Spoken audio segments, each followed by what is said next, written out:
최근 중국 어선들의 행보가 심상치 않습니다. 과거엔 그저 소수의 어선들이 타국의 영해를 넘어 불법 조업을 하는데 그쳤지만 근래 들어 대규모 조직을 이루기 시작하더니 이제는 아예 해군 작전을 방불케 할 만큼 체계적으로 움직이며 전 세계 바다를 그야말로 쑥대밭으로 만들고 있습니다. 정치적으로나 군사적으로나 상대가 되지 못하는 주변국들을 그저 발만 동동 구르는 가운데 이상하게도 한국의 영해에서만큼은 중국 어선들이 자취를 감추려는 기이한 행태가 보고되고 있습니다. 그 시기는 정확히 해경과 해군을 비롯 국내 한 방산업체의 충격적인 발표 직후였죠. 얼마 전 필리핀 정부는 중국과 영유권 분쟁 지역인 남중국해 배타적 경제수역에서 대략 200여 척의 중국 어선이 집결해 있음을 밝혀 군사적 경계를 강화하고 있음을 보도했습니다.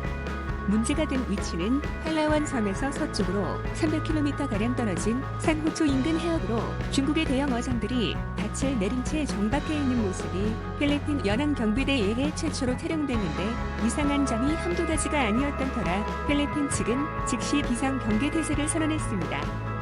만화의 고작 수십 척이 몰려다녔던 과거와는 달리 200척이 넘는 대규모 조직을 이룬 것도 의심스러웠지만 청명한 날씨임에도 불구하고 이들은 어업 활동을 전혀 하지 않고 있었으며 마치 크레인처럼 보이는 괴상한 장비를 탑재한 데다 야간에는 줄곧 백열 등을 켜고 자리를 지키고 있었다는 등 정황상 이는 어업을 가장한 침략 행위라는 전문가들의 견해와 함께 중국군과 직접적 관련이 있는 해상연병될 가능성이 매우 높다고 판단됐습니다. 중국 정부는 이것이 단순한 중국 어선의 어업 행위라며 별일 아니라는 듯 넘어가려 했지만 이후 필리핀 측이 입수한 중국 어선들의 실체가 폭로되자마자 즉시 전 세계 언론들은 이를 대서 특비라며 중국에 대한 비난을 이어가고 있습니다. 유튜브 채널 가장 많이 본 뉴스, 좋아요와 구독은 영상 제작에 매우 큰 힘이 됩니다.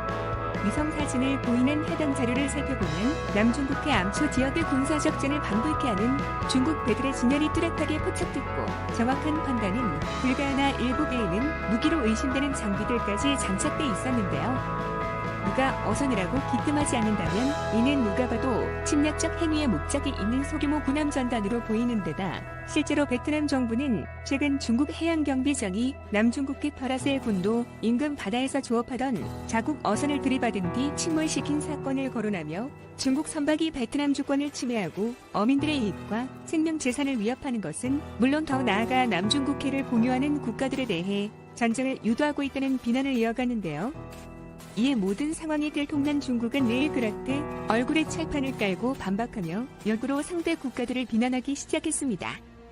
어선들이 강풍에 비해 이 지역에 있다는 점은 이미 설명했다면서 또한 남중국해는 중국 어선의 중요한 조업 지역이자 피난처이다. 이곳에서의 중국 주권과 권위 등 오랜 역사 속에서 만들어진 것으로 국제법에 정확히 부합하는데 역으로 중국 어선들을 몰아내라는 행위야말로 결코 용납할 수 없다는 등 사실상 선전포고나 다름없는 의견을 내놓기도 했습니다.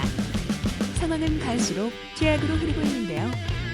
필리핀과 베트남 외에도 말레이시아 또한 보르네오섬 인근 해역에서 추진하던 원유 탐사 사업이 중국 해군과 해경의 지원을 받은 선박에 의해 제지되는 사건이 잇따르자 결국 미 해군은 상륙 돌격함 USS 아메리카와 호주의 호위함은 물론 유도탄 구축함 USS 벙커힐과 USS 베리를 파라셀 제도와 스프래틀리 군도에 배치하는 강수를 뒀습니다. 미국 측은 이 지역의 선박 항행의 자유를 보장하는 작전을 실시함과 동시에 중국이 불법적으로 공해의 영유권을 주장하는 행위를 원천 차단하겠다며 그 근거로 최근 중국이 해군 훈련을 실시한다는 핑계로 파라셀 제도 인근 해역을 봉쇄한 사건을 거론하며 이는 곧 분쟁을 악화시키는 행위를 피하겠다는 미국과의 약속을 저버릴 것이라고 경고하는 등 해무 항공모함 전단을 계속적으로 주둔시켜 합동작전을 이어갈 의지를 밝히기도 했죠. 중국 관영 매체들은 예상대로 강경하게 반응하며 자체 기술로 만든 첫 항공모함인 이레함을 타이완 해협을 넘어 남중국해로 파견할 것을 공식적으로 선언했습니다. 참고로 중국 항모가 타이완 해협을 통과한 것은 사상 처음이는 일로 전문가들은 중국이 남중국해에 대한 영유권 주장과 더불어 대만에 대한 압박을 동시에 진행하려는 작전으로 보인다는 견해와 함께 남중국해 지역에서 3차 대전이 시작되는 것이 아니냐는 우려가 나올 만큼 군사적 긴장이 매우 고조되고 있음을 지적했습니다. 한편 중국이 그러한 행위를 할 때마다 항상 직접적인 피해를 받아온 한국도 당연히 예외일 수 없었는데요. 섣불리 군함을 움직였다간 전 세계의 시선을 아무래도 의식할 수밖에 없었던 중국은 어선들을 개조시켜 해상면 병대를 조직했는데 이들은 오랫동안 서해를 중심으로 시도 때도 없이 한국 어민들을 괴롭혀 무리를 빚고 있었습니다. 문제는 이들이 공식적으로 군함이 아니었기에 미국 이지스함조차 손을 쓸 수 없었다는 것인데 대표적인 예로 과거 미 해군 라센함이 남중국해 인공섬에서 초계 작전을 수행했을 당시 중국어선 수백 척이 달라붙어 걸대 전술로 압박했던 것을 예로 들 수 있습니다. 정부 소식통은 중국어선들의 이런 행태는 삼국의 입장에서 민간 어선에 대해 군사적 물리적 개입을 쉽게 할 수 없다는 점을 활용한 전형적인 탈색질의 전략이라고 말하며 결국 한국이 영해를 사수하기 위해선 자체적인 국방 전략이 필요함을 강력히 주장하기도 했죠. 한국 군함이 보이면 냅다 들이받기까지 하며 겁없이 기어오르던 중국 어선들은 최근 한국이 최종병기를 꺼내들자 벌써부터 겁을 먹고 서해에서 철수 준비를 서두르는 분위기입니다. LIG 넥스1 방해군의 주도로 개발된 이 무기는 근접 방어 무기 체계의 일종으로 초창기인 대함 미사일이나 항공기 고속 침투전 등의 위협으로부터 함정을 방어해내는 원리에서 개발에 착수됐는데 다른 모든 방어 수단을 가동했지만 끝내 적이 공격을 제지하지 못했을 시 비로소 최후의 방어 수단으로 쓰일 예정입니다. 이는 민간 어선으로 등록된 해상용 병대들을 포격하기엔 내외부적 어려움이 있는 상황 속에 마치 가미가제처럼 한국 군함을 들어박는 등의 전략을 원천 차단할 가능성을 열 수 있게 되는데요. 골키퍼라는 이름의 이 방어수단은 네덜란드 텔레스사에서 최초로 개발된 것으로 근거리에서 고속으로 한포탄을 발사해 표적을 무력화하며 자체 탐지와 추적 사격 통제 체계를 갖춰 단독으로 전자동 대응할 수 있는 시스템을 갖추고 있습니다. 골키퍼는 구경 30mm 포신 7개를 묶은 배틀링포 형태를 띠고 있는데 무게가 6톤 높이 3.7m이며 분당 발사 속도가 무려 4,200발이지만 재장전 시간은 고작 9분밖에 되지 않는 말도 안 되는 성능을 갖춰 최종병기라는 명성에 정확히 부합하는 평가가 지배적입니다. 넥스1 측은 이미 시스템 체계 통합과 시험 평가는 물론 후속 군수 지원 능력 등 기반 기술 그동안 해외에 의존한 정비 체계를 국내에서 독자적으로 수행할 수 있는 역량까지 확보했고 이로써 장비의 안정된 운영과 후속 군수 지원이 적시에 가능해졌다고 밝혔는데 이는 이미 오랫동안 제기해왔던 지속적 군수 지원 확대의 어려움에 따른 대체 무기 체계 확보의 필요성을 완벽히 해결한 것이기도 했습니다.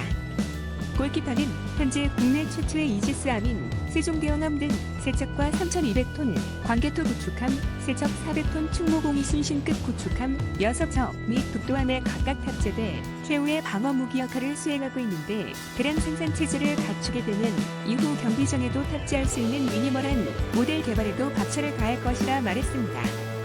한편 한층 강화된 무기 개발에도 달라진 해경과 해군에 대한 또한 중국 어선들의 간담을 손을 피하고 있는데요.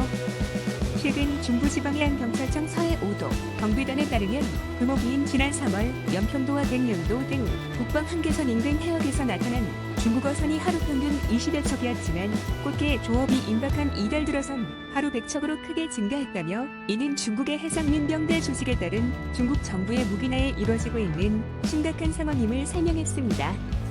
이에 해군과 해경 측이 그동안 나포 대신 퇴거 위치에 비대면 작전을 해왔지만 더 이상 영해 침범을 두고 볼 수만은 없다며 적극 나포에 나서고 그 와중에 공격적인 행동을 보일 시 전투를 불사하겠다는 강한 의지를 내비쳤는데요.